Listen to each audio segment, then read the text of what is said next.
पाकिस्तान जिंदाबाद का नारा लगाओ तो अफगानिस्तान का जिंदाबाद नारा लगा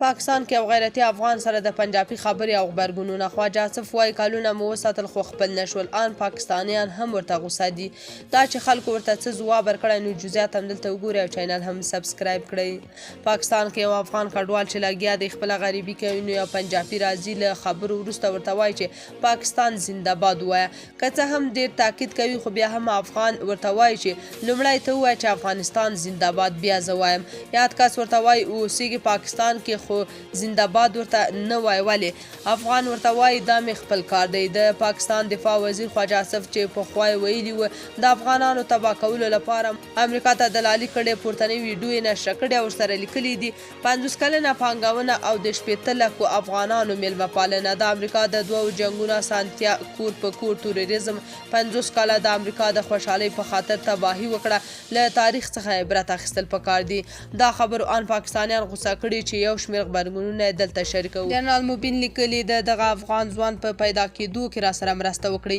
زه ورته افغانستان کې د کار زمینه برابروم چې هر کار د خوښ وي هغه کې ورته سرمایه برابروم الله اکبر دغه افغان ځوان د غیرت نه ډکې خبرې حق حیران کړم دغه ویډیو د پاکستان مزدور دفاع وزیر د پیغور په ډول نشر کړي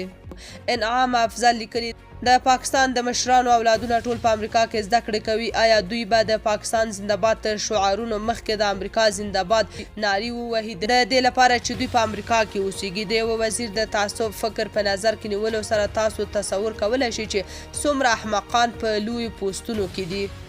نادر بلوچ لیکلي د یو هیواد د دفاع وزیر د حیثیت کچه وګورئ چې یو غریب انسان مزدوري کوي او د یو څاروي په څیر ځورول کیږي او دا سړی د دې ویډیو نشرولو سره د ډالري جنگ حساب ورکوي محمد تقي لیکلي د پاکستان تش په نامه دفاع وزیر چې د BCCI لپاره کار کاوه هغه بانک چې ډالر افغان مجاهدینو او د CIA لخوا معاملې پکې شوي خو اوس د متحده ایالاتو د خوشحالولو لپاره تور لګوي د هغه پلار د امریکا د پخواني پوځي جنرال ضیا لپاره د لومړي ملکي مامور په توګه دنده ترسره کوله فیضلان لیکلي د پاکستان د دفاع وزیر کار څومره د شرم وړ خبره ده یو سړی چې په پاکستان کې د کډوال په توګه ژوند او کار کوي د خرابو شرایطو له امله مجبوروي چې د هغه د هیواد د زنده‌باد نارې ووهي او ځورول کیږي د شرم وړ خبره ده یو شمېر افغانانو هم لیکلي چې پاکستان تل د افغان مهاجرینو څخه د خپلو اهدافو لپاره ګټه ترلاسه کړې او ډالر پرې اخیستې خو اوس افغانان پوه شوي او هلته میشت افغانانو څخه هغه د